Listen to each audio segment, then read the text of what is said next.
Collection కింగ్గా dialogue డెలివరీలో తిరుగులేని నటుడిగా పేరు తెచ్చుకున్నారు సీనియర్ స్టార్ మోహన్ బాబు. అయితే ఇటీవల మోహన్ బాబు ఎక్కువగా వివాదాల్లోనే ఉంటున్నారు. ముఖ్యంగా ఆస్తి గొడవలు ఉన్నట్లు ప్రచారం సాగుతుంది. సామాన్య స్థాయి నుంచి మోహన్ బాబు వందల కోట్ల రూపాయలు సంపాదించారు. నటుడిగా చిత్ర పరిశ్రమలో కష్టపడి తాను సంపాదించిన రూపాయిని భూమి మీద పెట్టారు. హైదరాబాద్ నగర శివారులో ఆస్తులు కొన్నారు. తనను ఇంతటి వాడిని చేసిన ప్రజల కోసం విద్యా సంస్థలను నెలకొల్పారు. ఇప్పుడు ఆయన ఆస్తులు భారీగానే ఉంటుందని పరిశ్రమ వర్గాలు అంచనా వేస్తున్నాయి. దీంతో ఆస్తి విషయంలో అన్నదమ్ముల మధ్య గొడవ మొదలైంది అని ఇండస్ట్రీలో టాక్ నడుస్తుంది. ఇద్దరికి సర్ది చెప్పడానికి మోహన్ బాబు చాలా ప్రయత్నాలు చేసినప్పటికీ సయోధ్య కుదరటం లేదని అంటున్నారు. ఆ మధ్య మనోజ్ రెండో పెళ్లి చేసుకున్నప్పుడు సైతం అన్నయ్య విష్ణు యాక్టివ్గా కనపడలేదు. తన మనుషులపై అన్న దాడి చేస్తున్నాడని మనోజ్ ఒక వీడియో పోస్ట్ చేసి వెంటనే డిలీట్ చేశాడు. ఇక ఇప్పుడు ఏకంగా మనోజ్ మీదకు మోహన్ బాబు దాడికి వెళ్ళాడనే రీతిలో కథనాలు వచ్చాయి. ఈ వార్తల్లో నిజం లేదని, అసత్య ప్రచారం ఆపాలని మీడియాకు విజ్ఞప్తులు వచ్చాయి. ఆధారాలు లేకుండా ఎటువంటి కథనాలు ప్రచారం చేయవద్దని కోరారు.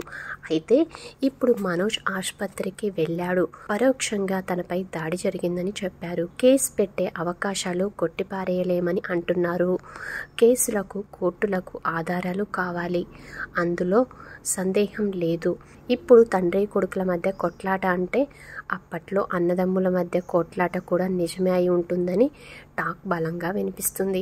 తమ కుటుంబంలో ఎటువంటి కలహాలు లేవు అని చెప్పడం కంటే కొడుకులు ఇద్దరితో కలిసి మీడియా ముందుకు తండ్రి వస్తే బాగుంటుందనేది సలహా వ్యక్తమవుతుంది.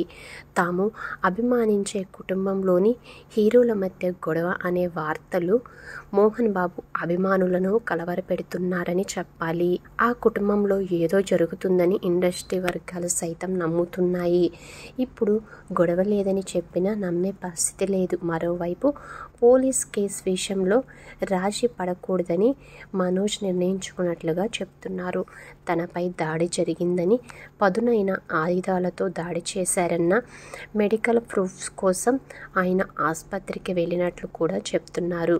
వైద్యులు కూడా ఇదే విషయాన్ని గుర్తించి మెడికో లీగల్ కేసుగా పోలీసులకు సమాచారం ఇచ్చారని తెలుస్తుంది.